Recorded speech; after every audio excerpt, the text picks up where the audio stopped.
आगे आपको बराह रास्त लिए चलते हैं। चेयरमैन सेनेट सैयद यूसुफ रज़ा गिलानी कॉन्फ्रेंस से खिताब कर रहे हैं। But also strengthen the healthcare landscape of our country.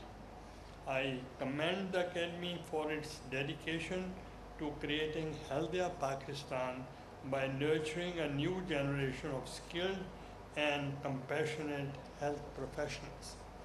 Today's inauguration of the Skills Laboratory marks yet another remarkable step in a shared journey towards providing a dedicated space for hands-on clinical training and practical learning. The Academy's continuous growth is a testament to its commitment to practical, impactful education by fostering a space where knowledge meets practice.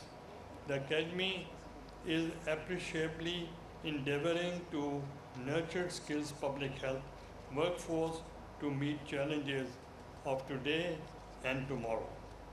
Ladies and gentlemen, public health and technical training are matters that I deem very crucial. I strongly believe that equipping our healthcare professionals with right skills and resources is vital not only for individuals' well-being but also for the strength. आबरारस मुलाजा कर दे का मकाम सदर सैयद यूसुफ रज़ा Gilani 14वीं बैनुल अक़वामी public health conference से खिताब कर रहे थे।